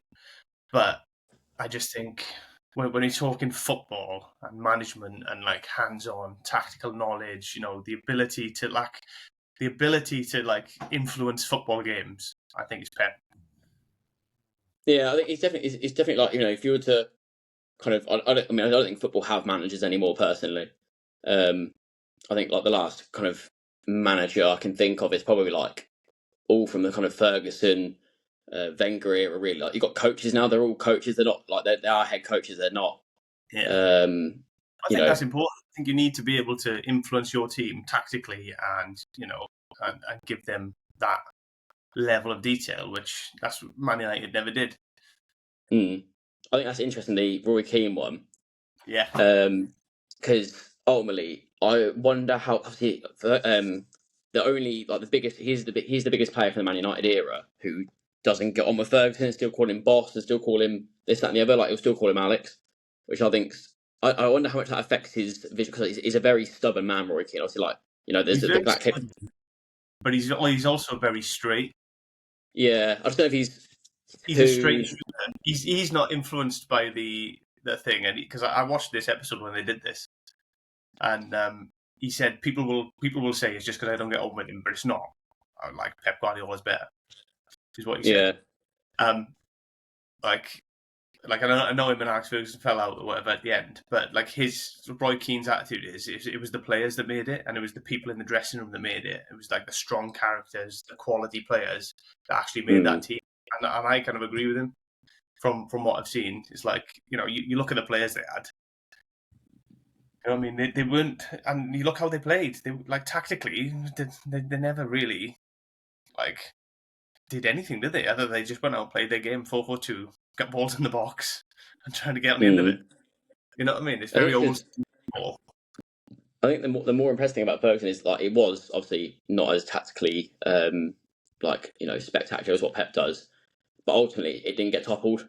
Like, yes, it was pretty simple, and he did supply the best players. Obviously, he did lose games, he did draw games, but I think he was he was the definition of the word manager, in terms of, like, he managed everything around him other than, like, the actual, like, Pep's like a head coach, he's a tactician, he's a coach and a manager, not like a leading manager. Like, obviously, you don't get him in football anymore because football's all about the art of it now. Like, look at, like, the Euros, and every game was like a game of chess, whereas football back then, like, I'd much rather watch Premier League years than watch a Premier League game now, just purely for the goals. Like, the kind of, like, you don't get, like, a 50-yard scream anymore. You don't get players, like, doing, like, keepy uppies, like you used to get JJ Koch doing keepy uppies in the box before, like, full volleying it past. Schmeichel in goal, and the net would be like triangle, and it'd be all like that's my preferred football, and I prefer that management style, the kind of like the leader of men, and kind of everyone else does what they do for him, sort of thing. But obviously, like I said, that was when football had longevity and it had that in it. Obviously, now it's so tiring. Like even to watch, it's tiring, and coaches don't last 10, 15 years at the same team anymore. But I wonder. I always obviously like these are players that are looking at that. I wonder how managers would view Pep versus Ferguson. Yeah. Like, because these are players, and obviously, like Neville's always going to say Alex Ferguson because of the relationship they had. Yeah. And Carragher's never ever going to say Ferguson because he's a Liverpool player. Obviously, Ian Wright, I'm surprised he hasn't got Arsene Wenger high, to be honest, because obviously being an Arsenal boy.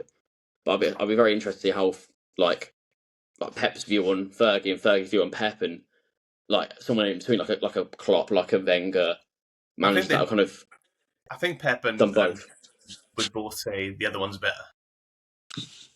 Yeah, probably. He's just that kind of character, isn't he?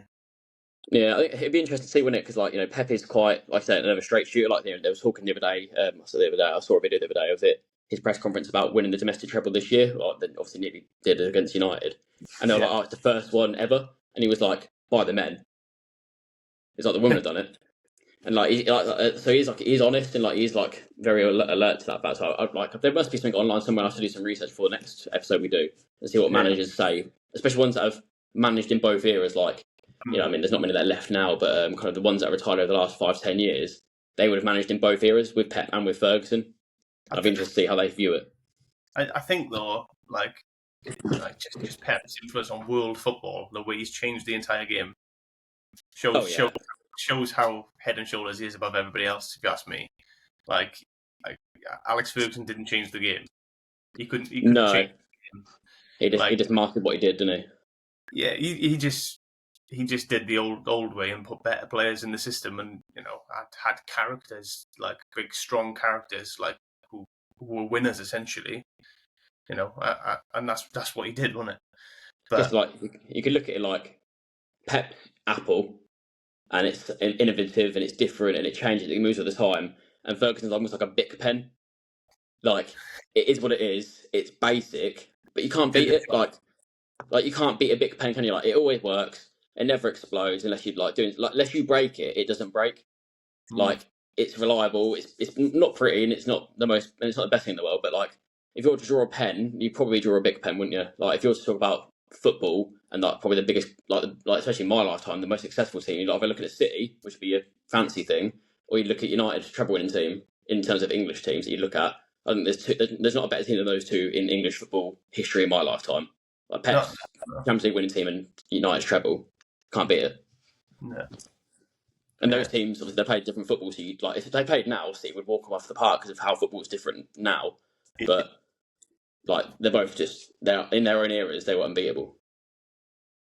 Yeah, I think that City team, even last year, to be fair, I know they got knocked out by Real Madrid, but I think they should have won that, really.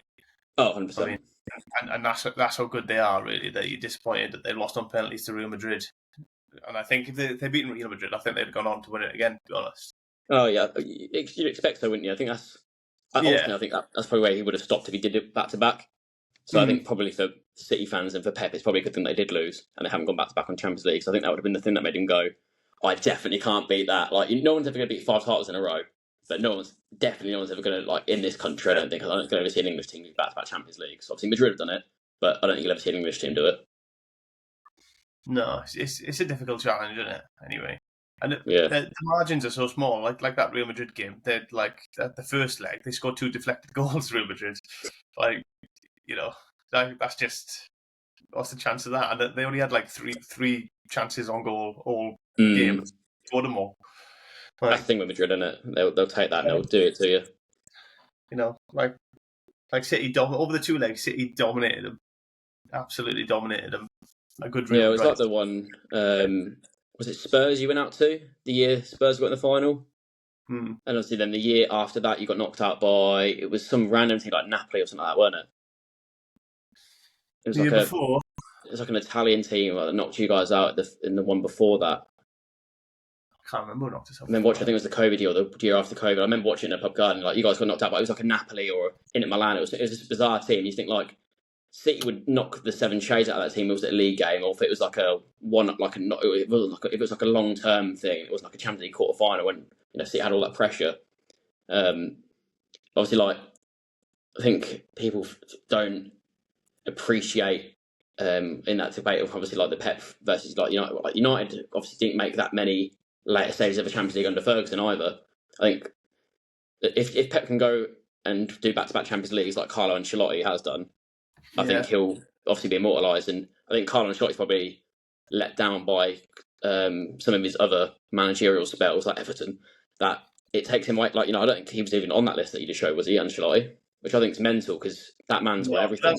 That's Premier League managers though, wasn't it? And how long did he actually do? Prem, was it? Just Prem. So Prem. Was it just Prem? All their managers were the ones that had the longest stay, I think. Yeah, fair enough. I mean, that makes sense, doesn't it? But I think Ancelotti never gets his flowers anyway. Mourinho, Wenger, Klopp, Guardiola, Ferguson all had long tenures, really, because Mourinho did as well for a second stint at Chelsea.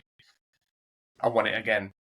Yeah, I think he's significantly slept on as a manager. Again, I think he's tarnished his own reputation at points, like with his United spell, with his Spurs spell. Obviously now he's over in like Fenerbahce or something, or Galatasaray or something bizarre like that. But I think like that's the thing with like your Peps and your Fergusons, you'll never see them stoop down. Like when Pep's done, he'll go out of the top, won't he? He's not going to go like he might manage a national team. He's not going to go down to like Fenerbahce. Yeah, Ancelotti only did three seasons in the Premier League. That's why he's low. Where did he go? Was he Chelsea? Was he before that? Did two seasons at Chelsea and this season and a half. Then he at Everton. So, I think that's why he's not on that list really, because he's just weren't here long enough. He's moved around too much. Yeah, I think he was over at Chelsea like probably a while ago, wasn't it? I can't imagine. 2011. Yeah, so that was like a long time ago. Again, like different football, wasn't it? Yeah. Like I think he's got to be like. I mean, is he Brazil now? Is he going Brazil? Is it? He's got, or is he still at Madrid? He's still at Madrid. I don't know. There's been talk of him on there, but I don't know if confirmed anything. I mean, like if I'm in England, like as an England fan, like obviously there's been a lot of talk of Klopp, and obviously kind of looping back into the very start of the episode. But like, can Ancelotti, Pep's gonna be leaving in the next year probably. If Ten Hag doesn't do anything this season, he's gonna have to go. England are going to need a new manager at some point. Brazil are probably looking for a new manager. France are definitely going to be looking for a new manager, because I'm pretty sure Deschamps is done now. The way he's been like losing his head in the last few weeks, and especially if they do bad in the Nations League, he's gone. Like, can Ancelotti? Would Ancelotti take the City job? Would he take the England job? Do you reckon? Like, would you? Go for him. Do you not? I don't think he's what they want brand wise. No. They want a specific style of football, don't they? They want a brand of football. It would steady a ship though, wouldn't it? Because like you said earlier, that will rock City when Pep leaves. Oh, massively, and they'll start this succession planning this year. They'll be working on who they're going to bring in already, I imagine. Yeah. Had all these conversations behind closed doors, and they'll want somebody who plays a brand of football. I mean, nobody plays like Pep is innovative and does his own thing, and like he sets the trend and people follow really. But I think they look for somebody who plays a similar style. Of like possession football, entertaining football where we're on the attack and that kind of thing. I don't think that'll change. But who do you bring in to do that? That's the question. That's the difficult bit. Go Nick Arteta from Arsenal. Why not? I don't even want him. He just copies Pep anyway. Like he's a season behind Pep all the time. Like he's doing like this year. He did what Pep did the year before, and like, this year coming, he'll do what Pep did this year. Yeah. Pep will tweak it, but. As much as I love Pep, I think it'd be good for football when he decides to pack it in, because like I don't think it'll make a difference. I think the styles are set now, and a lot of these patterns and teams will play this way now anyway. But yeah, I mean we said that about tiki taka, didn't we? And that's died out. Like proper but the 4-3-3 Barcelona style that obviously Pep used there. That and like obviously Spain won back-to-back Euros with it, and the World Cup and the Euros, and after that died. And it went to the 4-2-3-1, didn't it? Well, I mean, it didn't die. It just the thing is, Pep evolves, doesn't he? And then everybody else follows him, and that's the thing. So he evolves his game. He does something, But like as soon as it stops working, he adapts it and he changes it. Like playing 4 centre backs last year across the back. And, I mean that's just mental, isn't it? Because he started like the year before that, he was inverting fullbacks. He was inverting his fullbacks all the time into that role. He started doing that. Then Arteta copied him, started doing it, and then like lots of people started doing it, and Pep was like, right, this needs to change now. So then he's gone 4 centre backs across the back, and he has one of his centre backs go in there. Yeah, I mean it's meant to watch, isn't it? And then he's essentially playing with like 3 at the back then when he's in possession at least, and then he goes back to 4 when he's not in possession. But he'll change it again this year coming. He'll change because other people will adjust, and he'll adjust around it. Honestly, Pep rock up with a 4-4-2 opening game against Chelsea. That's what I want to see. I think Chelsea got first game in it. 4-4-2. Haaland and Alvarez up front together. 4-4-2. Bosh, like try me. I think it'd be incredible. To get out wide and crossing balls into the box. Yeah, why not? Why not? You know what I mean? Like, classic. Yeah, why not? I mean, so last thing I want to talk about before we end this one is Ballon d'Or in December. Obviously, the thing with the Ballon d'Or is every year they only seem to think about a set time period. Like Messi won at the year in the World Cup, like we said in the last episode, when he wasn't that good. And for 6-7 months that year, he was in Miami, and he didn't play for 4 of them because he was injured. Then their season was starting, and like he only actually and the World Cup he won wasn't in the same year he won the last Ballon d'Or, because he won it for 2023, didn't he? He won the last one for the champ for how, and they're like, oh, the World Cup that was in 2022. What are we talking about? That was not in the calendar year we're looking at, obviously, because the season doesn't move with the calendar year, does it? It's obviously starts halfway and ends halfway. He should never win Ballon d'Or. Based on that calendar year, he should never win a Ballon d'Or. He was, like I say, he was injured a lot, and he was, like, by his own standards, he wasn't great. No. And then you have Haaland, like, for all of his faults, it's like that particular year, he broke like 12 records. Yeah. Like he broke like 12 records. He couldn't miss the target. He was like light in the Premier League up. And he did it for the first half of that year in Dortmund still as well. In the first half of the year, he scored did he have like 3 back-to-back hat-tricks or something? Like, it was scary. He broke all the records. Like his goal scoring was like off the chart. And he was fit for all of it as well. And he didn't get a look in. Yeah. I mean, that's kind of what people like need to remember for that. I think this year's one could be a lot tighter. I think I'm just making like a list of players that I think will probably be in the running this year. Obviously, Messi will be in the conversation, obviously, because he's won the Copa America with Argentina. You were? He shouldn't be in the conversation. No, he shouldn't be, but he will be, because he won the Copa America. It's pathetic. This is an opinion poll, isn't it? But yeah, and it'll be his last year as well, won't it? Because obviously, like that injury looks quite bad that he got the other day. Yeah. So you've got Messi, Vinicius Junior. Obviously, Brazil didn't have a good Copa America in the end. They were quite poor, actually, quite like England. But Champions League, I don't think he'll get a shout in it, though. Do you not think? Had they won it, I think he would have done. On the list, when he'd be high up the list, but I don't think he'll. Yeah. Get it. Had they won it, he'd have got it. I think. Had they won the Copa America this year, obviously he won the Champions League and the league as well. Haaland, obviously, he's got to be spoken about. The only thing that lets him down is his international, because obviously that's what a lot of managers, because the managers will vote are international managers, aren't they? Yeah, you just can't help it, can you? No, that's like, if he picked England like he should have done, then he'd have been laughing, wouldn't it? Because Kane would have been benched, Haaland would have been scoring, England would have been. They would have won the Euros if they had him. Yeah, I mean England would have been back for the last 3 years. 10 goals, that strength up top, that ability to run in behind as well. Honestly, I think he ain't tracking back to centre half, is he? He's not doing that. If you go, Haaland can track back, he'd be like, get too far. I'm not going.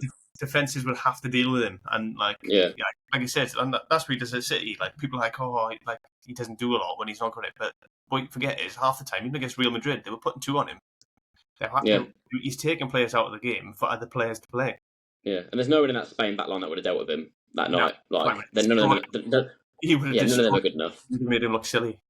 Yeah, and I think that's the thing with everyone goes, he scores tap-ins, but that's what England lacked all tournament. Obviously, but kind of go back to what we said before. But Kane was never in the box, but Haaland lives in the box, so he's got to be around Ballon d'Or, ain't he? He's got to be in. His finishing's excellent, and not only that, he runs in behind. Yeah, he runs in behind. Other than Ronaldo and Messi, who've scored similar goals to him this year in terms of numbers, they're just doing it in leagues that, quite frankly, aren't relevant to the Ballon d'Or, in my opinion. Which is probably a very obnoxious opinion. You can't play against mechanics and plumbers and expect to be. Yeah, exactly. Player. Obviously, you got Jude. Obviously, so much chat about Jude Bellingham. Didn't have his best tournament. Ultimately, people love him because he's a massive PR machine, isn't he? Like, people love him. Like, they love him nationally, and they love him in the media. So all that stuff. So yeah, I don't think Jude's like Rodri should have a shout. He won't because he's not an attacking player, but he should. that's good. That was my next one is Rodri. I think how can you not give it to Rodri? Like you say, like he's not an attacking player, and the Ballon d'Or used to go to anyone, did it? Like I think there was potentially a keeper or a defender that won it one year. Recently, but Rodri surely he's got to win it. I mean, like his record alone speaks for itself, doesn't it? He is class, like actual top level, isn't he? Like if you give it to Ronaldo or Messi, like one of them, that giving it to Messi last year just cheapened it anyway for me. Cheapened the Ballon d'Or. Like, yeah, in the year that obviously Lewandowski should have won it, shouldn't he? Lewandowski, he obviously should have won it in COVID year when they cancelled it because it was the football was already done up until that point. Obviously, they stopped playing football, didn't they? Like after the Ballon d'Or was should like if they did it January to December, then he should have won it, or Benzema, or whoever it was that should have won it that year. I think it might have been Benzema actually that should have won it that year, or Lewandowski, one of the two. But like because it is done over a season now, not over the year, like they do it wrong. But if we're going to look at how they vote on it, Rodri's won the Champions League, 2 Premier Leagues in that kind of in the years they look at it.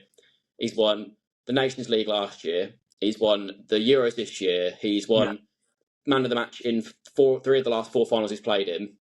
Yeah. How on earth is he not? And he's lost 2 matches in that entire period when he's played. Yeah, two matches in 90 minutes in that entire period. One of them again was against Scotland, not ideal. But like he's surely got to win it. Surely. I mean, you'd think, but again, it'll come down to opinion, and people will just like see that they'll just give it to Messi again. I bet you. Yeah, I mean, if he's done, they can't, can they? Because he's not going to play now until what we're now July. He won't play until the end of the year if that injury's as bad as they think it is. Yeah, it'll just be that sentimental thing, won't it? They'll vote for him. But I think it's got to be Rodri. But I can see what you're saying about Messi. Like he's won, other than Copa America, nothing. No, not he didn't win the MLS. Like, you know what I mean? Like, no, and he's playing his crap standard of football. You can't compare that to people who are delivering week in, week out in the highest level. No. You know what I mean? But I don't know who else you'd look at really in there. I mean, you've got some of these other like younger Spanish players, I suppose, but they're probably not done enough yet. Yeah, I think that's the problem, isn't it? It's like Inaki, Yamal, they're just like I could see it happen to Yamal as well. I could see him doing it because that's football, isn't it? It's a PR thing. Like it is a popularity contest with the Ballon d'Or 9 times out of 10. Yeah, these days anyway. Drawn. When is it? I think it's like November time. It used to be December, didn't it? And then they moved it to like November time. Like the time of it never makes any sense to me in terms of when they get it, and who gets it, and how they get it. I don't really like the Ballon d'Or. I prefer the when they give out the best, that trophy. End of October. In October. So, I mean, have a couple of months to set the world on fire, won't he? Yeah, I think if Rodri does anything else in the meantime, carries on that run, he's got to be in it. Mm. Well, time will tell. You've got that new Club World Cup, you've got the new Champions League format now. I think that's going to change football quite a lot. The Club World Cup every 4 years, and the Champions League as well. That was going to change at least European football quite a lot. Yeah, because of that change as well. City are allowed to wear their World Champions badge again. Yeah, yeah. It's a good trophy to it. It's win, to be fair. Not many clubs have got it. Like people always go, "Oh, it's like the Community Shield, but for Europe," and kind of is in a way, I guess. But I like it. I think it's good, and it's going to get better now with how they do it properly. Like when they're going to do it properly, I think is it next year, the year after they're doing a proper Club World Cup. I think that'll be decent if they take it seriously. Yeah, it'll be interesting if they do it right. It'll be interesting, won't it? Yeah, definitely. But, yeah, I think if Rodri don't win it, it'll be a robbery this year. I think a robbery. It's how good he is. Yeah, I guess we'll see, won't we? But yeah, like I said, we're ages away from that October. A lot can happen. Like he could do his ACL tomorrow, and no one will think about him again. So he's always injured, isn't he? So we'll see. Yeah, I mean, I can't imagine it's going to be too bad. I think City's probably injured a little bit. But yeah, we'll see, won't we? We'll see what happens. Phillips waiting in the wings anyway, aren't they? He's all right. He'll do the job, won't he? Yeah, we haven't got a replacement for Calvin Phillips. That's the problem. We need more Calvin Phillips in the world. Yeah, that's what you need. Sickening. Right, I think that's probably us for this one, don't you think? Yeah, sound. Awesome. Yeah, we'll end it there. I'll get this put out. Dreamy. I look forward to seeing it. Copy that. Right. See you in a bit, bro. See you later. Thanks again for being part of this journey. Stay tuned. We've got even more great conversations coming your way.